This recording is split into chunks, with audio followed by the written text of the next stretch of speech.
안녕하세요. 책 읽어주는 여자 홍퀸이에요. 지금 읽어드리고 싶은 책은 제목이 마침 그 위로가 필요했어요. 네, 멋진 제목이죠. 이쁜 표지에 멋진 제목의 책에 다양한 우리 이웃들의 실제 생활 모습들이 따뜻하게 그려져 있습니다. 제가 그 중에 한 편 읽어볼게요. 아니, 여기에는 두 편의 글이 있습니다. 제목은 청년의 하루. 2017년 6월 박소원 씨는 대구의 프랜차이즈 빵집에서 아르바이트를 하고 있었다. 온종일 진열된 빵을 정리하고 웃는 얼굴로 손님을 맞이하고 포장과 계산을 하는 일이었다. 문 열리는 소리가 나더니 손님이 들어왔다. 느닷없이 소원 씨에게 온갖 욕설이 쏟아졌다. 이유는 몰랐다. 가끔 출몰하는 진상이다. 돈을 집어던지거나 맨손으로 이빵 저빵 쿡쿡 찔러대는 사람들은 차라리 양반이었다. 이 진상은 여성을 비하하는 말 같지도 않은 말을 기관총 난사하듯 쏘아댔고 그 말들이 고스란히 소원 씨에게 날아와 꽂혔다. 황당하고 억울한 상황에서 소원 씨는 저도 모르게 주저앉았다. 눈물이 흘러내려 눈앞이 뿌얘졌다. 매장에는 탁자에서 빵을 먹으며 수다를 떨던 여중생 3명이 있었다. 그들은 난데없는 소란을 지켜보다 황급히 일어나 밖으로 나갔다.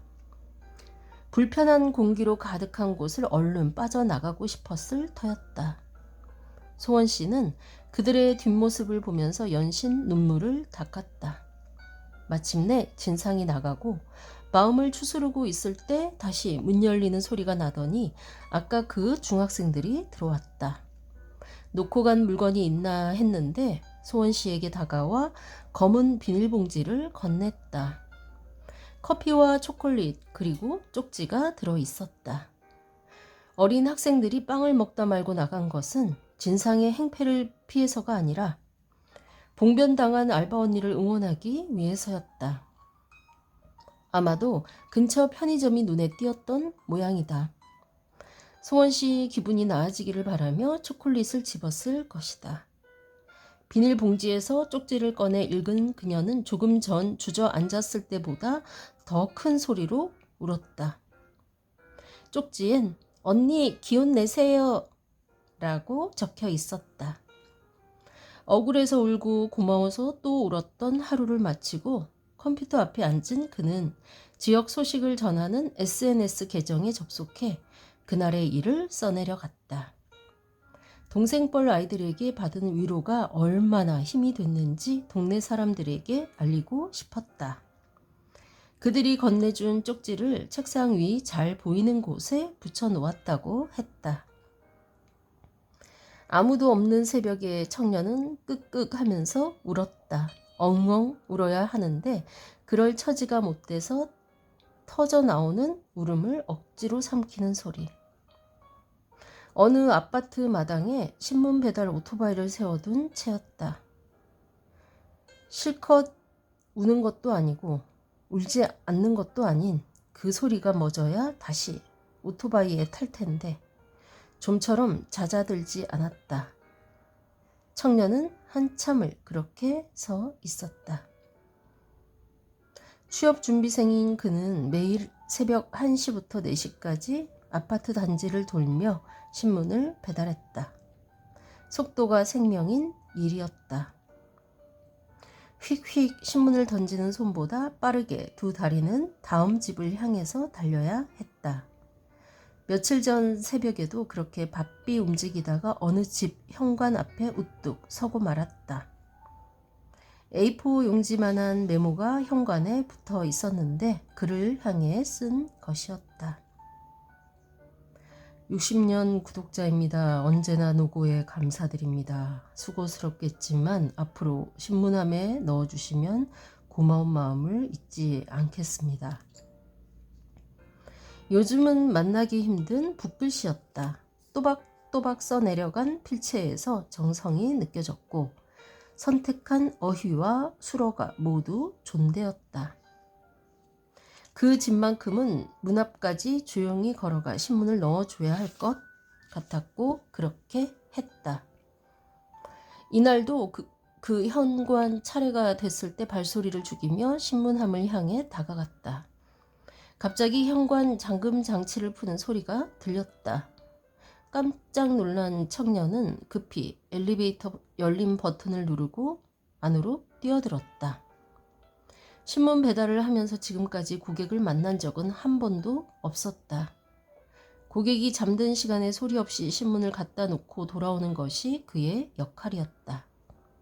왠지 마주치면 안 될 것 같다는 생각이 들어 엉겁결에 몸을 숨긴 거였는데 잠시만요 하는 다급한 외침이 그를 붙잡았다. 긴장한 채 엘리베이터에서 나가니 여든이 넘어 보이는 할아버지가 있었다. 손에 들고 있던 음료와 귤을 그에게 건네며 할아버지는 날이 추운데 고생이네요. 감사합니다. 라고 했다. 음료는 따뜻하게 데워져 있었다. 처음 겪는 상황에 아무런 말도 못하고 서 있는 그를 빤히 쳐다보던 할아버지가 물었다. 어려 보이는데 왜 이 일을 해요? 아마도 할아버지의 음성이 무척 부드러워서였을 것이다. 청년은 무언가에 홀린 듯이 처지를 털어놓기 시작했다.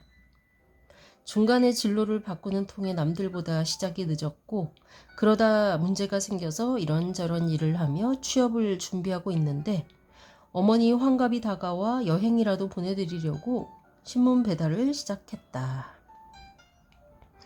아파트 엘리베이터 앞에 서서 하기에는 내용도 길이도 어울리지 않았던 이야기를 할아버지는 진지하게 끝까지 들었다.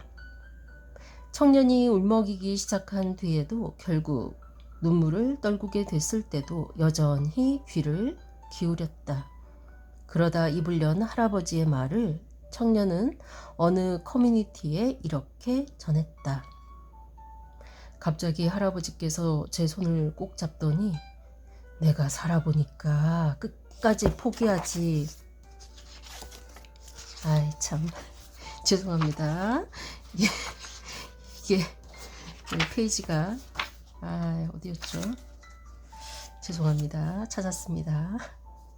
내가 살아보니까 끝까지 포기하지 않고 열심히 하면 꼭 빛을 보더라 라고 말씀하시더라고요. 할아버지의 손은 정말 따뜻했습니다. 꽁꽁 얼었던 제 손까지 따뜻해지더군요. 할아버지는 돈도 꿈도 중요하지만 무엇보다 건강이 최고이니 배달할 때 차 조심하라고 신신당부하시고는 저를 꼭 안아주고 들어가셨습니다. 돌아가는 길에 갑자기 눈물이 터져서 오토바이 세워놓고 그 새벽에 소리도 못 내고 한참 울었습니다. 힘들고 지쳐서 쓰러질 것 같았는데 어디선가 나타난 위로의 손길로 제 마음을 다잡네요. 네, 제가 무슨 라디오에 사연 보낸 청취자 글을 읽어드린 것 같은 느낌이네요. 그쵸? 듣는 여러분들 마음이 따뜻하셨죠? 청년의 하루. 빵집에서 아르바이트를 하는 이 여성과 신문 배달 아르바이트를 하는 이 남성의 두 가지 마음 따뜻해지는 사례 잘 들으셨죠? 네, 정말